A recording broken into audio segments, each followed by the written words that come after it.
الرجال قوامون علی النساء بما فضل اللہ بعضهم علی بعض. مرد عورت کے اوپر حاکم ہے. مرد کو اللہ تعالیٰ نے عورت کے اوپر حاکم بنایا، قوام بنایا، اس کا گارجین بنایا. کیوں بنایا؟ کیونکہ مرد خرچ کرتا ہے، مرد بیوی کا خرچ اٹھاتا ہے. جس مرد کو یہ انتظار ہو کہ میری بیوی 5 لاکھ روپیہ لائے گی تب میں شادی کروں گا، تو وہ مرد کہاں ہے؟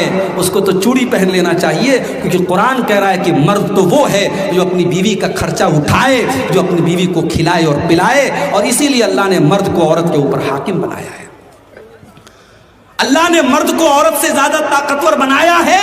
وَبِمَا أَنفَقُوا مِنْ أَمْوَالِهِمْ. اور اللہ نے مرد کو حکم دیا ہے کہ تو اپنی بیوی کے اوپر خرچ کر، اپنی بیوی کے کپڑے کا، اس کے کھانے کا، اس کے رہنے کا تو انتظام کر. ہمارے یہاں شادی ہوتی ہے، لوگ سوال کرتے ہیں لڑکے سے، کیا کیا تجھے ملا جہیز میں؟ یہی پوچھتے ہیں نا، کیا کیا تجھے ملا، کتنا کیش ملا، 2 ویلر ملی کہ 4 ویلر ملی، فریج کتنے لیٹر والی ملی، الماری کیسی ملی، مسیری کیسے ملی. ہم لڑکوں سے سوال کرتے ہیں. آئیے ذرا نبی کے دور میں چلتے ہیں. اللہ کے نبی کے ایک صحابی عبد الرحمن ابن عوف رضی اللہ تعالیٰ عنہ مدینہ پہنچتے ہیں ہجرت کر کے. بالکل کنگال ہیں، خالی ہاتھ ہیں، ایک پیسہ بھی ان کی جیب میں نہیں ہے. اللہ کے نبی اپنے صحابہ کا بھائی چارہ کرتے ہیں. مکہ کے مہاجروں کا مدینہ کے انصاریوں کے ساتھ آپ بھائی چارہ کرتے ہیں. ہم تو اپنے سگے بھائی کی جائیداد اور اس کی پراپرٹی پر قبضہ کرنا چاہتے ہیں. ایک ایک فٹ زمین کے لیے، ایک ایک انچ زمین کے لیے بھائی بھائی میں مقدمہ چلتا ہے ہمارے یہاں. اللہ کے پیارے نبی صلی اللہ علیہ وسلم نے مدینہ کے انصاریوں اور مکہ کے مہاجروں کا بھائی چارہ کیا. کوئی رشتہ نہیں تھا، لیکن جب نبی نے ایک آواز میں کہہ دیا کہ یہ تمہارا بھائی ہے، اپنے سگے بھائی سے بڑھ کر کے انہوں نے اپنے مہاجر بھائی کو اس کا حق دیا. یہ مثال قائم کی صحابہ. حضرت عبد الرحمن ابن عوف کا بھائی چارہ اللہ کے نبی نے سعد ابن ربی کے ساتھ کرایا. سعد ابن ربی آتے ہیں، اے عبد الرحمن میرے پیارے بھائی، یہ میرا مال ہے، یہ میری پراپرٹی ہے، میرا کھجوروں کا باغ ہے. اے عبد الرحمن آ جاؤ، اقسم لک نصفین، میں اپنے مال کے 2 حصے کر دیتا ہوں، آدھا تمہیں دے دیتا ہوں، آدھا میں لے لیتا ہوں.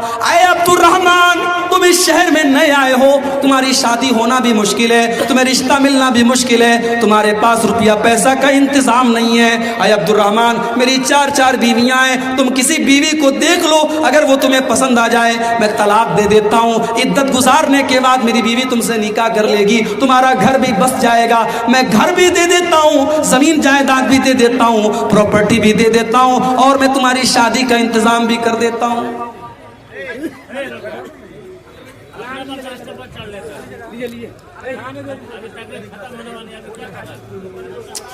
سوچئے میرے بھائی، نوکری بھی مل رہی ہے، چھوکری بھی مل رہی ہے. یہی تو 2 چیزیں آج بڑی امپورٹنٹ ہوتی ہیں. گھر بھی بس رہا ہے، زمین جائیداد بھی مل رہی ہے. لیکن عبد الرحمن ابن عوف بڑے خوددار آدمی تھے. انہوں نے کہا بارک اللہ لک فی اہلک و مالک. ارے یار اس کا پہلے کیوں باقی 10 منٹ بچے ہیں اس میں.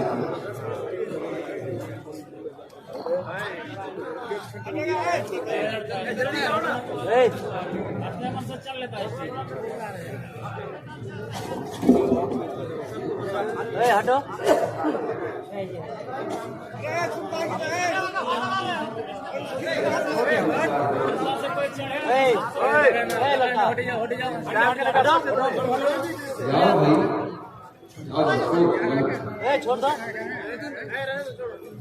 عبد الرحمن ابن عوف رضی اللہ تعالیٰ عنہ خوددار آدمی تھے.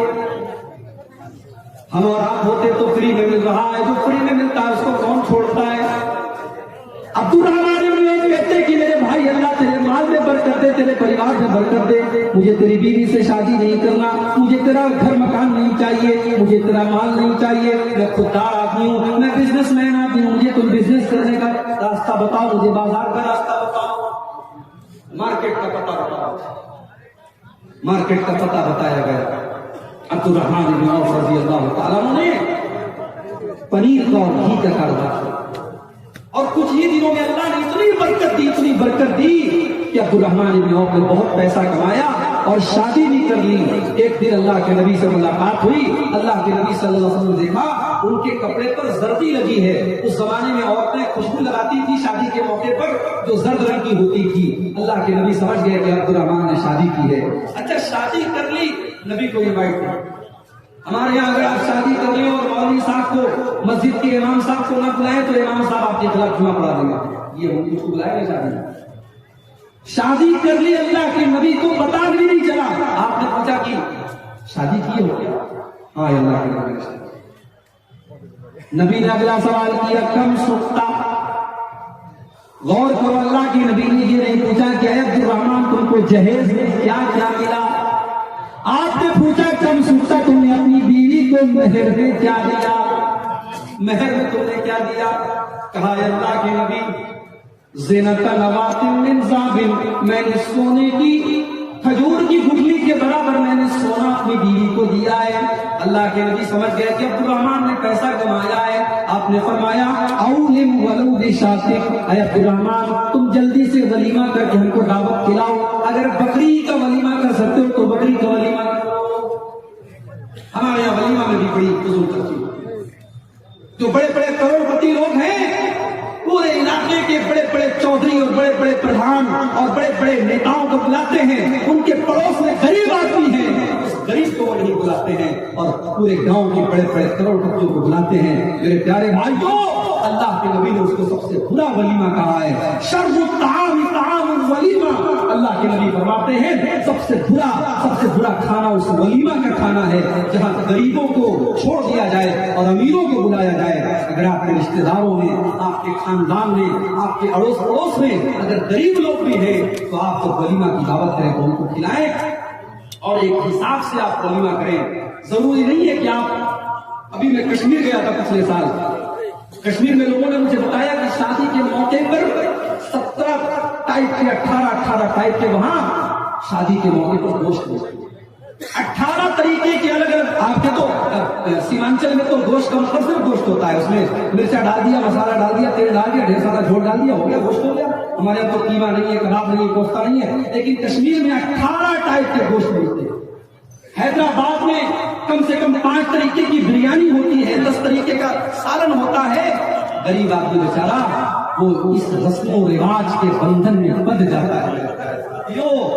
ان رسم و رواج سے اپنی گردن اپنے آپ کو آزاد کرو. ہمارے نبی ہم کو رسم و رواج کے بندھنوں سے آزاد کرنے کے لیے آئے. اللہ نے قرآن میں سورہ اعراف کی آیت نمبر 157 میں فرمایا الذین یتبعون الرسول النبی الامی الذی یجدونہ مکتوبا عندہم فی التوراۃ والانجیل. میرے نبی کا تذکرہ تم کو تورات میں بھی ملے گا, تم کو انجیل میں بھی ملے گا, تم کو تمام آسمانی کتابوں میں ملے گا. یامرہم بالمعروف, میرا نبی تم کو نیکیوں کا حکم دیتا ہے. وینہاہم عن المنکر, تم کو برائیوں سے روکتا ہے. ویحل لہم الطیبات, میرا نبی پاکیزہ چیزوں کو تمہارے لیے حلال کرتا ہے.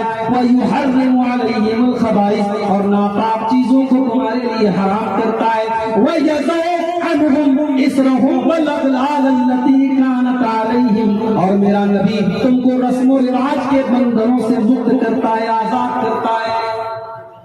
اللہ کے نبی ہمیں رسم و رواج کے بندھنوں سے آزاد کرتا ہے. 1400 سال پہلے عرب کی دھرتی پر جب لڑکی پیدا ہوتی تھی اس لڑکی کو بھی لوگ کلنک مانتے تھے اور اس لڑکی کو زندہ زمین میں جا کر کے گاڑا. قرآن کریم میں اللہ نے نقشہ کھینچا وَإِذَا بُشِّرَ أَحَدُهُم بِالْأُنثىٰ, جب ان کے گھر میں لڑکی کی پیدائش ہوتی ہے ظَلَّ وَجْهُهُ مُسْوَدًّا وَهُوَ كَظِيمٌ, لڑکی کے باپ کا چہرہ کالا پڑ جاتا ہے. يَتَوَارَىٰ مِنَ الْقَوْمِ مِنْ سُوءِ مَا بُشِّرَ بِهِ, لڑکی کا باپ اپنا چہرہ اپنی قوم کو نہیں دکھاتا ہے. أَيُمْسِكُهُ عَلَىٰ هُنٍ أَمْ يَدُسُّهُ فِي التُّرَابِ, اس کے سامنے سے 2 راستے ہوتے ہیں. یا تو اگر لڑکی کی پرورش کرے گا تو سماج میں اس کو ذلت سہنی پڑے گی, اور دوسرا راستہ یہ ہے کہ اپنے ہی ہاتھوں سے اپنی بیٹی کو زمین کے اندر گاڑ دے. اللہ فرماتا ہے الا ساء ما یحکمون, اور لوگوں تم کتنی ناانصافی کرتے ہو, تم لڑکیوں کے اوپر کتنا بڑا ظلم کرتے ہو. میرے نبی نے اس رسم کو ختم کیا اور دنیا کو بتایا کہ لڑکی بوجھ نہیں ہے، لڑکی رحمت ہے. اور اللہ کے نبی نے فرمایا من آلا جاریتین، جس کو اللہ تعالیٰ 2 لڑکیاں دے دے اور ان 2 لڑکیوں کی وہ صحیح طریقے سے پرورش کرے، حتیٰ تبلغا، یہاں تک کہ وہ دونوں لڑکیاں جوان ہو جائیں، بالغ ہو جائیں، ان کا سارا حق ادا کر دے. لڑکی کا حق کیا ہے؟ لڑکی کا حق صرف یہ نہیں ہے کہ آپ شادی کریں. لڑکی کا حق یہ بھی ہے کہ آپ کے مرنے کے بعد آپ کی پراپرٹی میں جو وراثت ہے وہ لڑکی کو ملے. اگر جہیز کو بند کر کے آپ یہ ماحول بنائیں، جہیز کا لین دین بند کر دیں، اور یہ ماحول اگر صرف شیرشاہبادی برادری میں جانتا ہوں بڑی طاقت ہے، آپ کی برادری میں بڑی طاقت ہے، بڑی یونٹی ہے. میں کٹیہار سے لے کر کے ارریا اور کشن گنج اور ٹھاکر گنج تک کے پورے علاقے میں گیا ہوں اور میں نے دیکھا ہے کہ بڑی یونٹی ہے اس برادری میں. میرے بھائیوں، اگر اس یونٹی کا آپ صحیح استعمال کریں، اگر یہ پوری برادری، اگر آپ کے علماء اور آپ کے جو قائدین ہیں شیرشاہبادی ایسوسی ایشن کے جو ذمہ دار ہیں، اگر وہ یہ طے کر لیں کہ ہم اپنی شادیوں میں جہیز کا لین دین نہیں کریں گے، اور ہاں ہماری پراپرٹی میں جو حصہ ہماری بیٹی کا بنے گا ہماری وفات کے بعد ہماری بیٹی کو دیا جائے، اگر یہ ماحول بھی آپ پیدا کریں تو میں سمجھتا ہوں کہ جہیز کا لین دین بند. اس لیے کہ جہیز ایک طرف غلط ہے، حرام ہے، ناجائز ہے، اور دوسری طرف لڑکی کا جو حق ہے پراپرٹی میں وہ اللہ نے بنایا ہے. آج اس سے ہمارا اپنی بیٹیوں کو محروم ہے.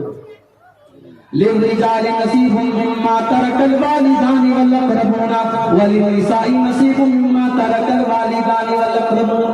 اللہ فرماتا ہے کہ جس طریقے سے اپنے ماں باپ کے ترکے میں لڑکے کا حصہ ہے، اسی طریقے سے اپنے ماں باپ کے ترکے میں لڑکیوں کا بھی حصہ ہے.